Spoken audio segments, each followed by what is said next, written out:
Diabetes is not a death sentence. That's the message to Barbadians as the country joins the rest of the world in recognizing World Diabetes Day today. Emergency room physician Dr. Hilary Moore was a guest on CBC TV8's Morning in Barbados. She wants diabetics to be more serious about managing their condition. Diabetes is a chronic illness. It is not just I have a little sugar. Diabetes in the long run, it damages your heart, it damages your kidneys, it damages your eyes, because it damages blood flow, so it can damage any organ.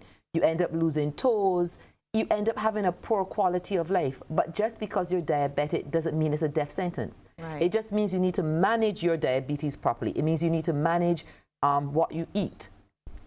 Get exercise. If you're obese, overweight, lose the weight. There are things you can do that, because there are people who have diabetes that live long, full, productive lives without having the complications because they manage their diabetes well.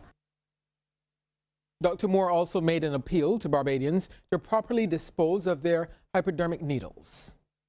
And you don't need to throw your needles down the toilet. Thank you very much. There actually is a system at the polyclinic where, I mean, obviously use a bigger bottle than this, but you actually put them in plastic bottles, whether it not be the quote-unquote Clorox bottle or a big pet bottle, and you take them to the polyclinic, and the polyclinic sends them to the incinerator. Medical waste. It's medical waste, and that is the best way to get rid of it. Please don't throw them down the toilet. Quite fittingly, in the month of our independence, the oldest rum in the world has released a brand new collection.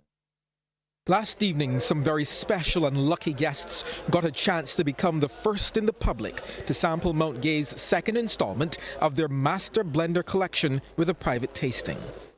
Master Blender Trudy Ann Branker says Mount Gay has honored its past by looking at the original process of rum making in revealing the second release in the limited edition collection called Mount Gay Pot Still Rum.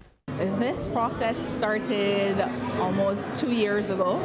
At that point, I was still the apprentice under the previous Master Blender, and because we knew that, you know, I would be taking over the position this year and the limited and the Master Blender collection would be releasing this year, it was the opportunity for me to then think about what I wanted to be my first release, you know, as Master Blender for Mount Gay.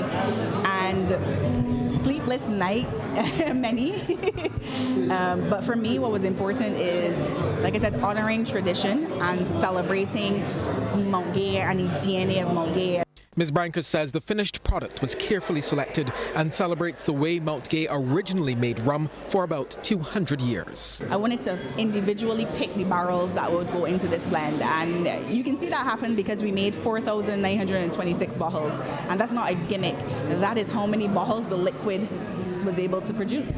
And after selecting the barrels, specifically selecting the strength that the liquid would be expressed at, because it's expressed at a very unique liquid of 48%, which is not traditionally what you would see rum on the market at. It's usually about 43%, maybe some brands 40%. Commercial manager Kimberly Nash says Mount Gay will play a big part in next year's 2020 Regathering celebrations. We are heavily involved with the planning process of special events. We know that a lot of people will be coming to the island, so we are again planning various festivities. We are partnering up with the Barbados Tourism Board, doing a lot of sponsorships for special events here on the island, and definitely looking forward to making Mount Gay that staple rum, continuing to make it that staple rum here on the island. Well, hashtag 246 Tonight takes you to one of the best known locations on the island, the Garrison Savannah.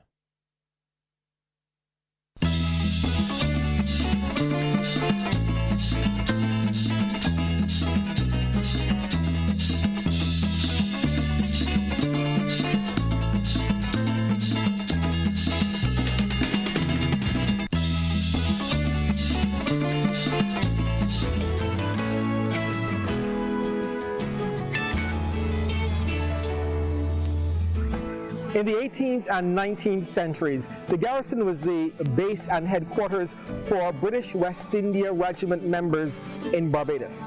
Now, this UNESCO World Heritage Site is known for many things, and one of them most famously that in 1751, a future leader of the great American Revolution and the first president of the United States of America, George Washington, he stayed here for 6 weeks with his sick brother.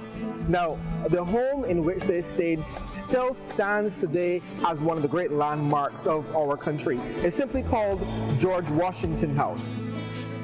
Today, the Garrison Savannah is best known for horse racing, and the Barbados Gold Cup is one of the most featured parts of the sporting calendar on this island.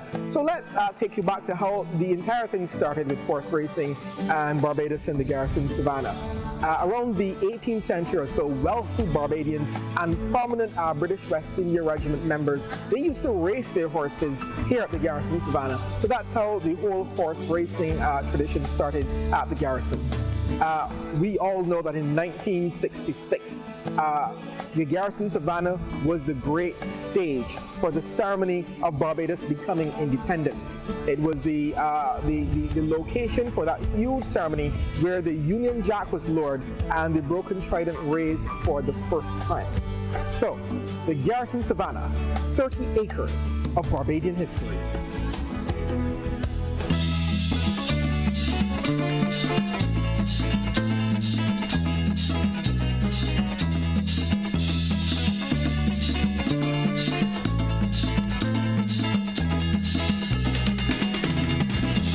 Hashtag 246 was brought to you with the kind compliments of the Caribbean Broadcasting Corporation.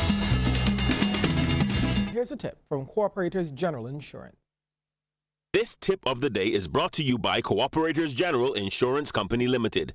Insurance the way you want it to be. Did you know?